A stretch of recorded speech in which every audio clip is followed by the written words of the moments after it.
The courtroom fell silent as Professor Eleanor Richards stepped through the heavy wooden doors.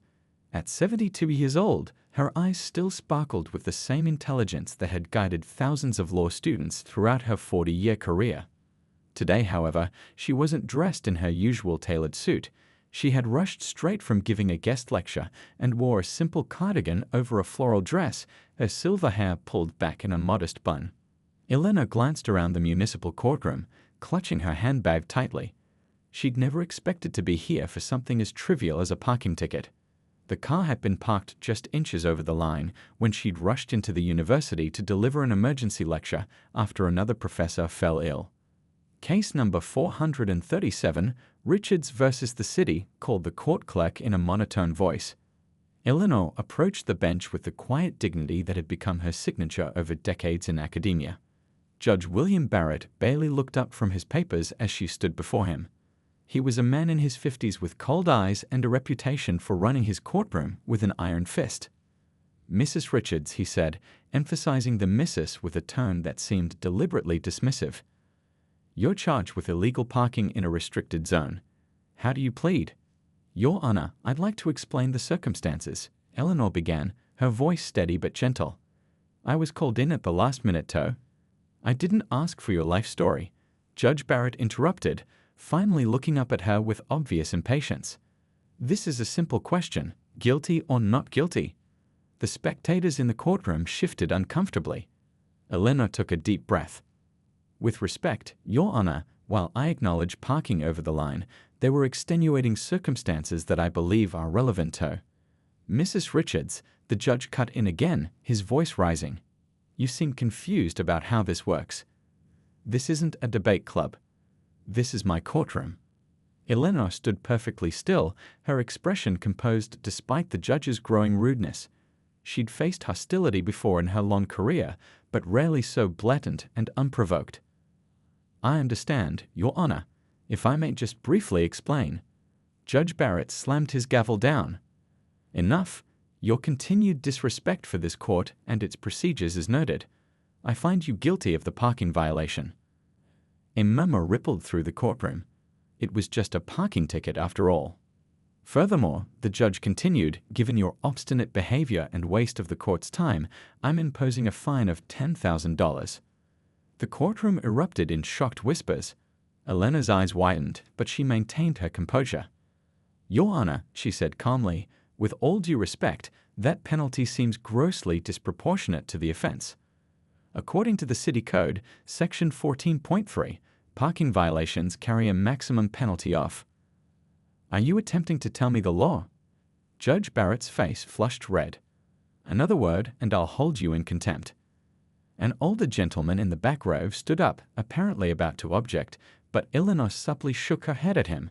He reluctantly sat down.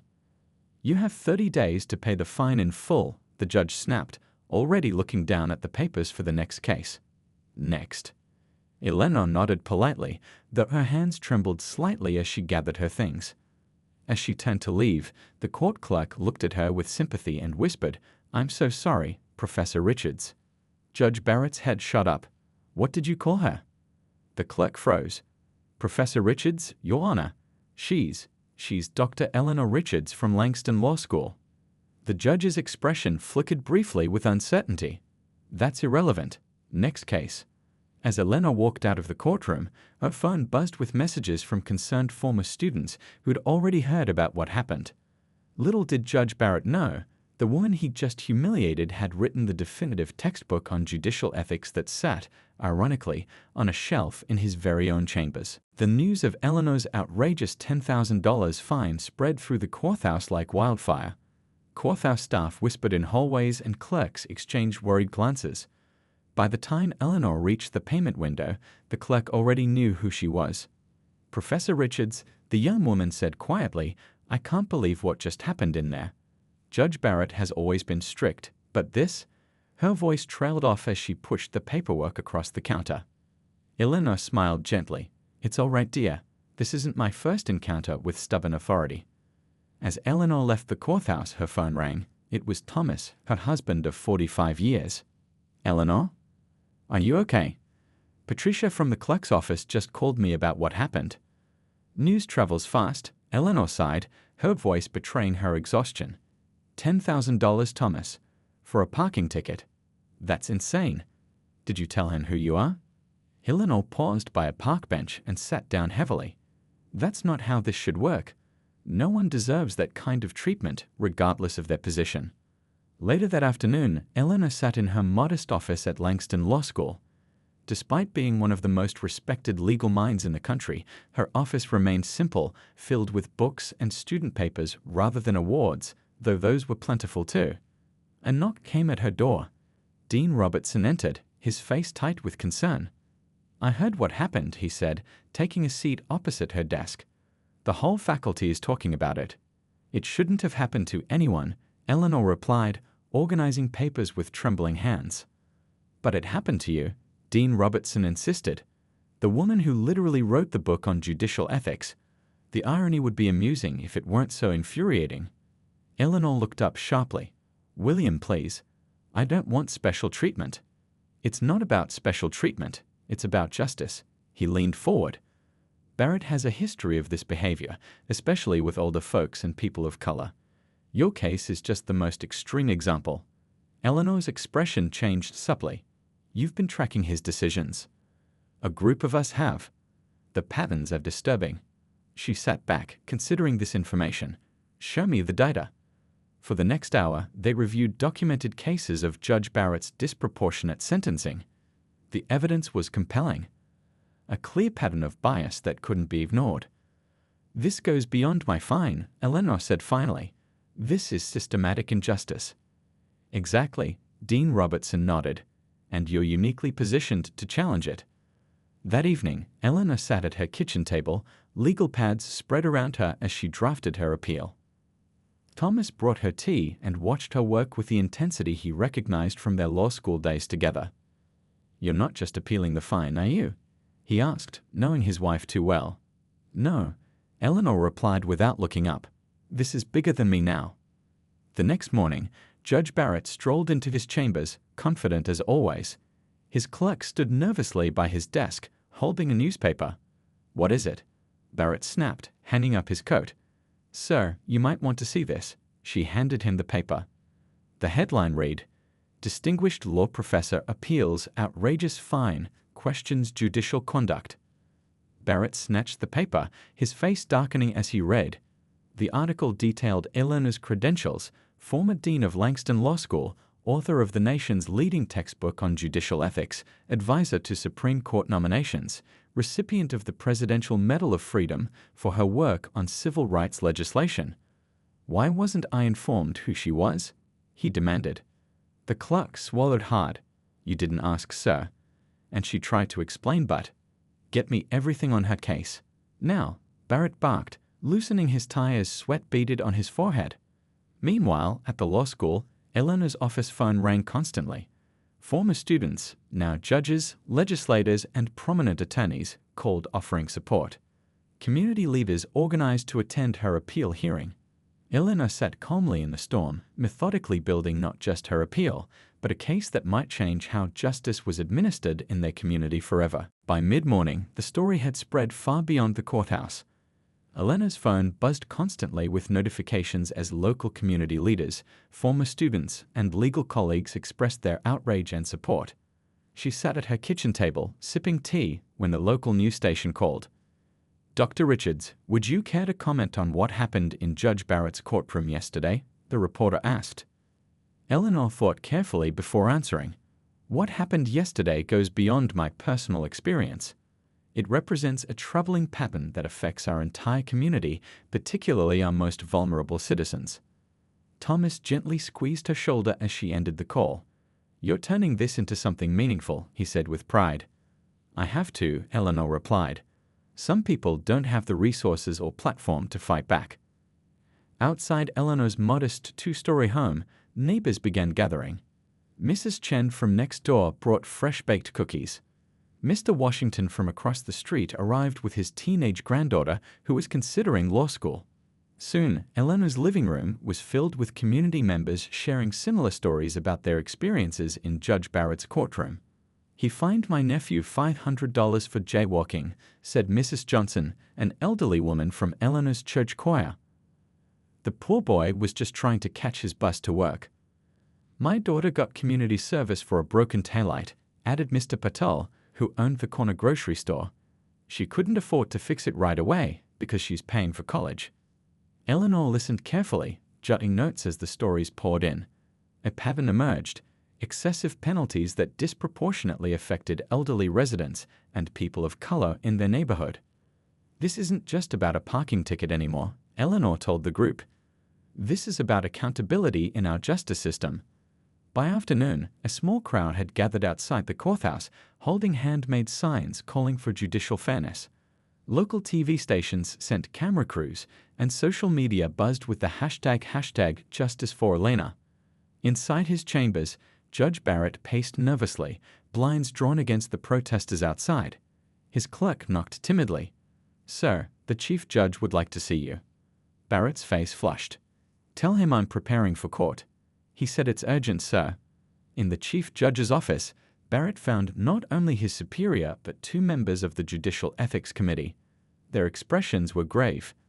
"Sit down, William," the Chief Judge said, gesturing to a chair. "We need to discuss what happened yesterday."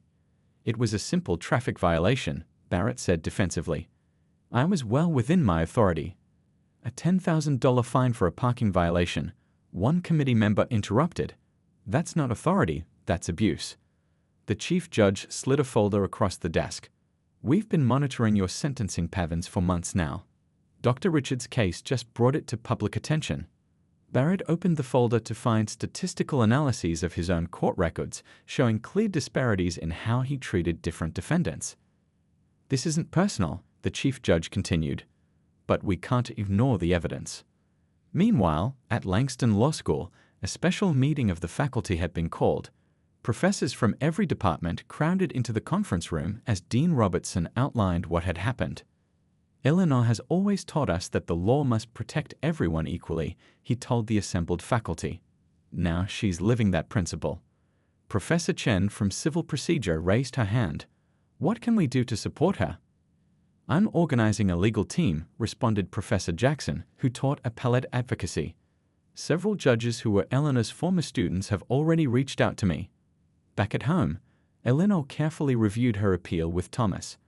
Her approach was measured, not seeking personal vindication but systemic change. "You could destroy his career," Thomas noted. Eleanor shook her head. "That's not the goal. The goal is correction, not punishment." As evening fell, Eleanor's doorbell rang. Standing on her porch was a young law clerk from the courthouse, looking nervous. "Professor Richards?" "I'm sorry to bother you at home," she said, clutching a folder. "But I thought you should see these."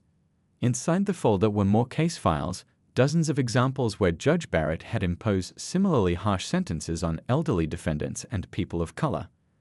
"This could help your appeal," the clerk whispered. "He can't keep doing this." Eleanor thanked her, deeply moved by the young woman's courage. As she closed the door, she knew tomorrow's appeal hearing would be about much more than her $10,000 fine. It would be about restoring faith in a system that was supposed to protect everyone equally. The morning of the appeal preparation, Eleanor woke before sunrise. She had always been an early riser, a habit formed during decades of preparing lectures and research papers while the world slept. Today felt different, though. Today wasn't about academic theories but real-world justice. She met with her former student, Lisa Thompson, now a respected appellate attorney, at a small coffee shop near the courthouse. The place was nearly empty at this early hour, giving them privacy to discuss their strategy. "I've reviewed everything," Lisa said, spreading files across the table. "The pattern is undeniable. Judge Barrett's fines for elderly people of color are, on average, 3 times higher than for other defendants with identical offenses." Eleanor nodded, stirring her tea thoughtfully. "We need to present this in a way that can't be dismissed as coincidence." "I've prepared charts showing the disparities," Lisa replied, sliding over a folder. "The data speaks for itself." Eleanor studied the graphs carefully. "This goes beyond my case. This is systematic." "That's why we're not just appealing your fine," Lisa explained. "We're filing a formal complaint with the Judicial Conduct Committee. Your case is just the tipping point." They spent the next 3 hours meticulously preparing their arguments, anticipating counterpoints, and refining their presentation. Eleanor's decades of legal expertise shone through as she identified precedents and ethical principles that strengthened their position. Around noon, Thomas arrived with sandwiches and encouragement. "How's it going?" "We're almost ready," Eleanor replied, her eyes never leaving the documents. "Lisa has done exceptional work gathering evidence." "The courthouse is buzzing," Thomas said, lowering his voice. "Word is that Judge Barrett has been called in for meetings all morning with the Ethics Committee." Eleanor finally looked up. "This isn't about him, Thomas. It's about the system that allowed this to happen." After lunch, they moved to Lisa's downtown office to finalize their preparation. The space was filled with law books, many written by Eleanor herself. Former students who now worked at Lisa's firm stopped by to offer support, creating an impromptu team of brilliant legal minds, all focused on one goal: justice. "Professor," one young attorney said, "your constitutional law class changed my life. When I heard what happened, I had to help." Eleanor smiled warmly. "Then help by making sure we focus on the systemic issues, not just my case." As afternoon waned, Eleanor's phone rang. It was Dean Robertson. "Eleanor, you should know, Judge Barrett has been asking around about you. He's clearly worried." "Let him worry," Eleanor replied calmly. "Perhaps it will give him insight into how defendants feel in his courtroom." "The law school stands behind you," Robertson assured her. "We've issued a statement supporting your actions." By evening, their preparation was complete. Eleanor returned home to find her front yard filled with neighbors holding candles in a quiet show of solidarity. Mrs. Chen stepped forward with tears in her eyes. "You fight for all of us tomorrow," she said, squeezing Eleanor's hand. Inside, Eleanor found Thomas had prepared her favorite meal and laid out her best suit for tomorrow. As they ate, he noticed her unusual quietness. "Second thoughts?" he asked gently. Eleanor shook her head. "I'm thinking about my father. He was so proud when I became a lawyer, but so worried too. He said, 'The law is powerful, but only if brave people wield it.'" "You are brave," Thomas assured her. "It's not about bravery," Eleanor replied. "It's about responsibility. When you know something is wrong and have the tools to address it, staying silent isn't an option." Later that night, Eleanor sat at her desk writing notes for tomorrow. The weight of what she was undertaking settled on her shoulders, not just challenging an unjust fine, but confronting a pattern of behavior that had harmed countless people in her community. Her phone pinged with a message from an unknown number. "Thank you for standing up. My grandmother was in Barrett's court last month.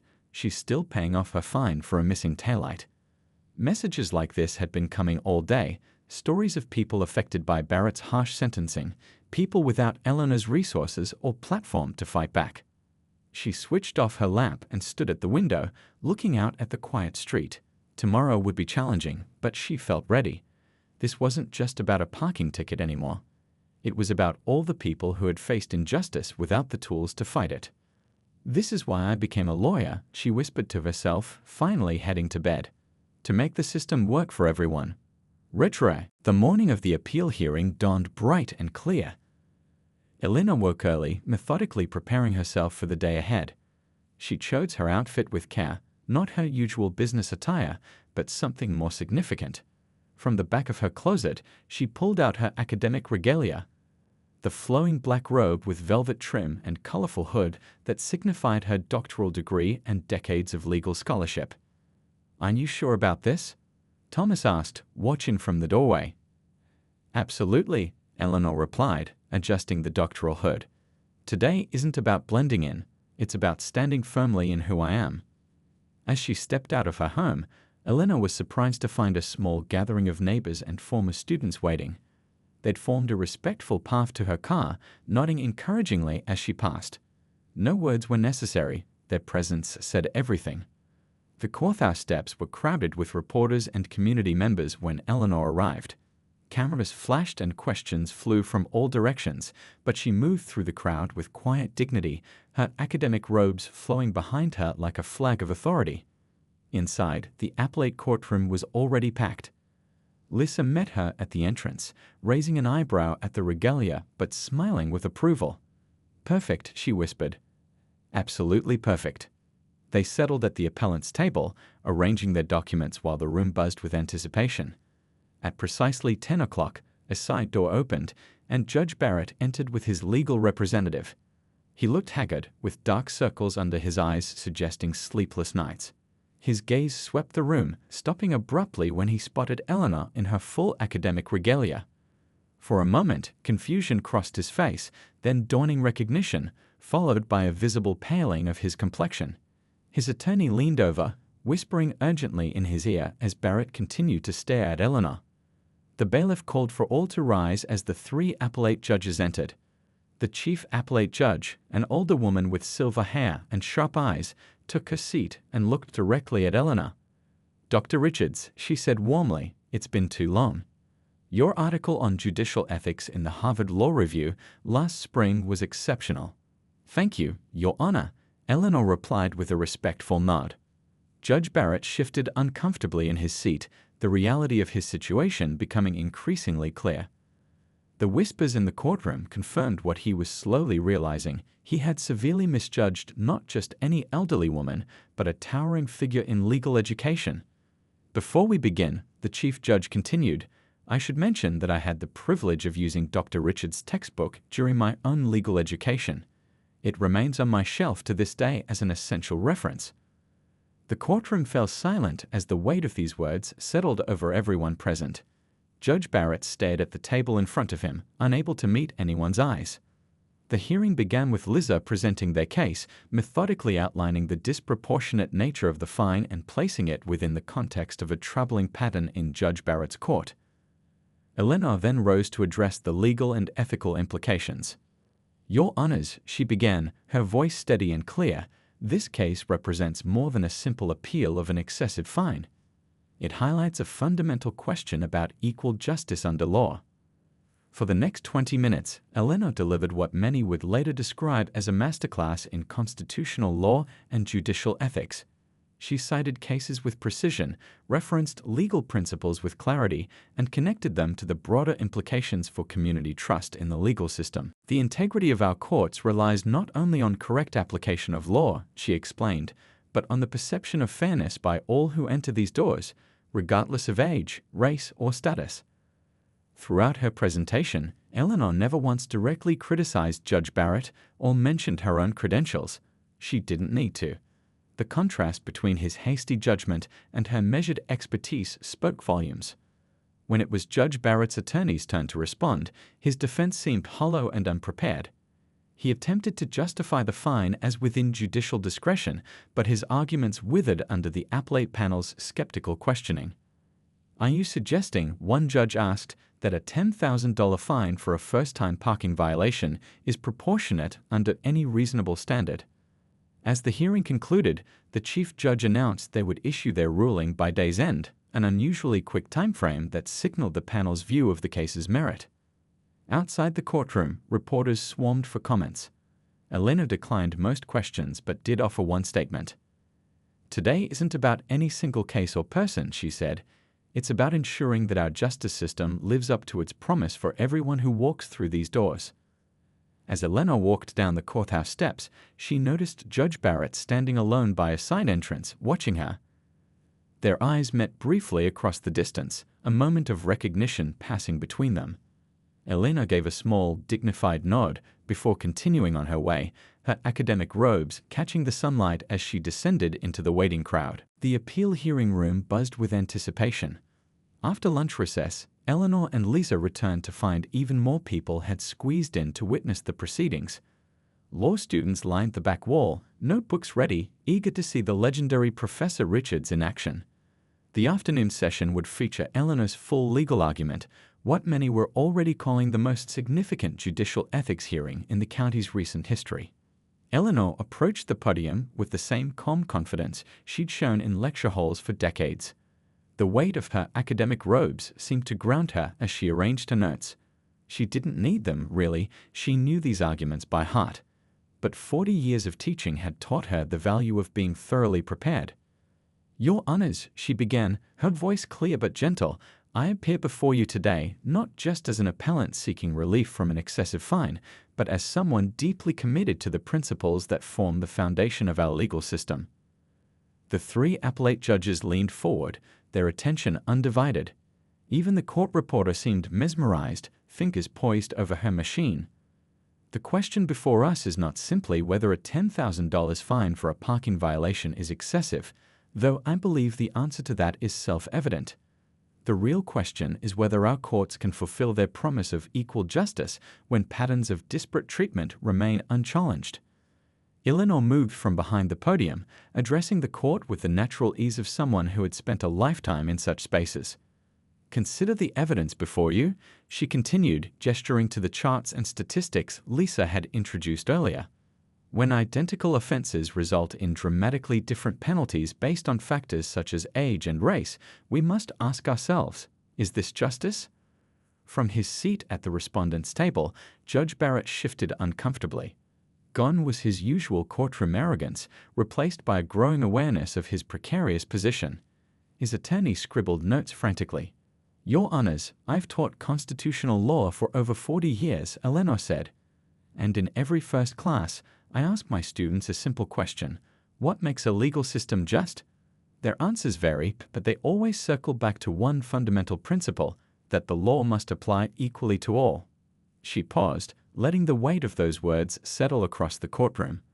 When Judge Barrett imposed a $10,000 fine on me for a first-time parking violation, he did not know my name or position. He saw only an elderly black woman who dared to question his authority by attempting to explain her circumstances.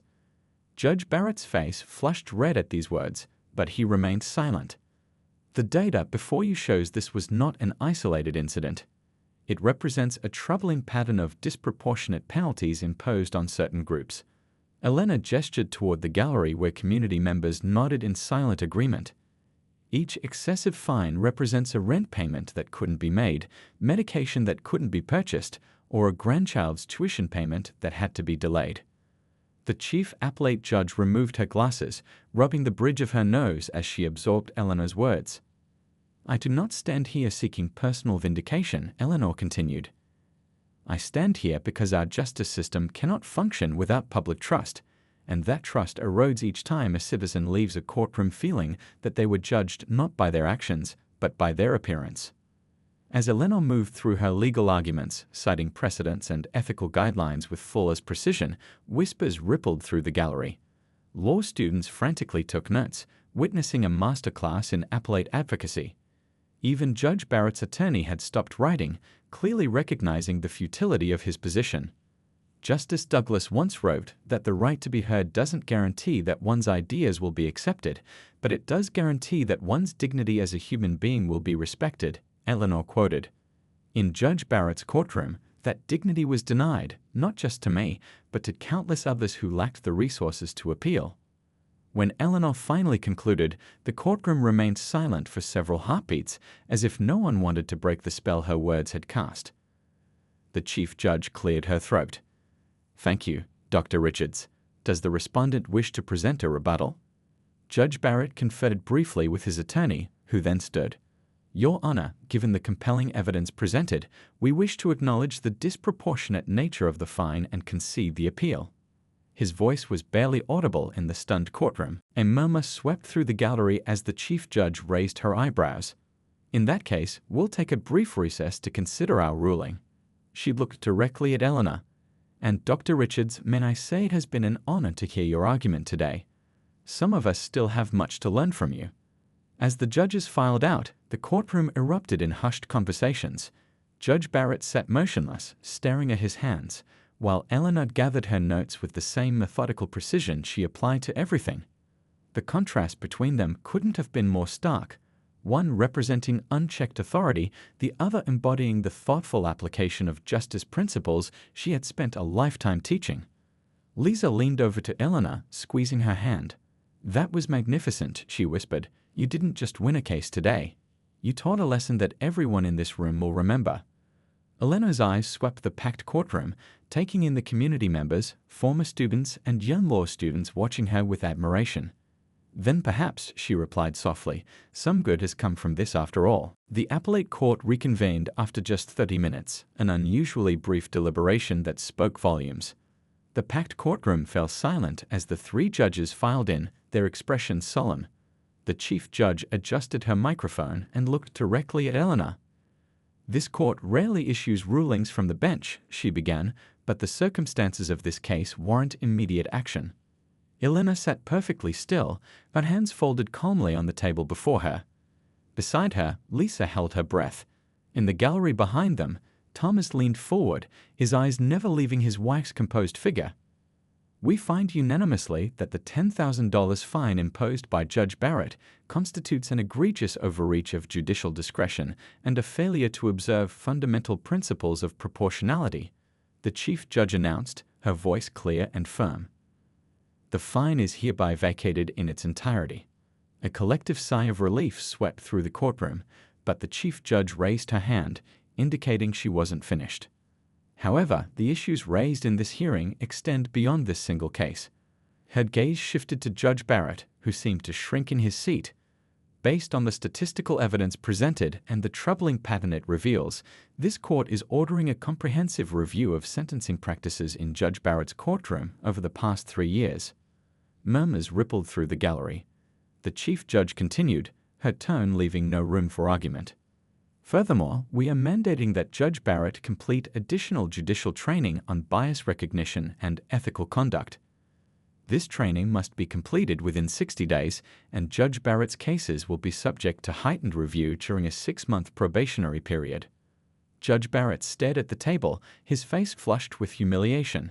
His attorney placed a sympathetic hand on his shoulder, but Barrett shrugged it off. Finally, the chief judge said, turning back to Eleanor, "This court wishes to express its gratitude to Dr. Richards, not only for bringing this matter to our attention, but for the manner in which she has done so. Her commitment to justice and her respect for the legal system, even when it failed her, exemplifies the highest ideals of our profession." As the court adjourned, Eleanor was surrounded by well-wishers. Former students who were now practicing attorneys approached with tears in their eyes. Community members reached out to touch her hand in gratitude. Journalists clamored for statements. Through it all, Eleanor maintained her quiet dignity. On the courthouse steps, she finally agreed to a brief statement. Cameras flashed as she stepped up to the microphones. "Today's ruling isn't about one fine or one judge," she said, her voice steady. "It's about accountability and the ongoing work of creating a justice system that truly serves all citizens equally.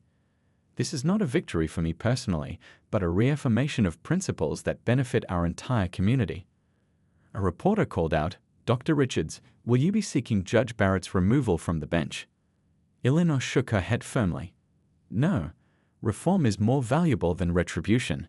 Judge Barrett made mistakes, but he now has an opportunity to learn from them and become a better jurist. That serves justice far more effectively than simply removing him." 3 weeks later, Eleanor sat in her office at Langston Law School, reviewing applications for a new program. After the hearing, she had established the Community Justice Clinic, dedicated to helping vulnerable residents navigate the court system and training law students to recognize and challenge bias in legal proceedings. The response had been overwhelming. Donations poured in, volunteers signed up, and students clamored to participate. A knock at her door interrupted her work. She looked up to find Judge Barrett standing awkwardly in the doorway. "Dr. Richards," he said, his voice barely above a whisper, "may I speak with you?" Eleanor gestured to the chair across from her desk. "Please come in." Barrett sat stiffly, clearly uncomfortable. "I've started the training program," he said. "It's eye-opening." "Good," Eleanor replied simply. "I came to apologize," he continued, "not just for the fine, but for how I treated you. How I've treated many people in my courtroom." Eleanor studied him thoughtfully. "Apologies matter, Judge Barrett, but actions matter more. How will you change your courtroom?" For the first time, Barrett met her gaze directly. "I was hoping you might help me with that.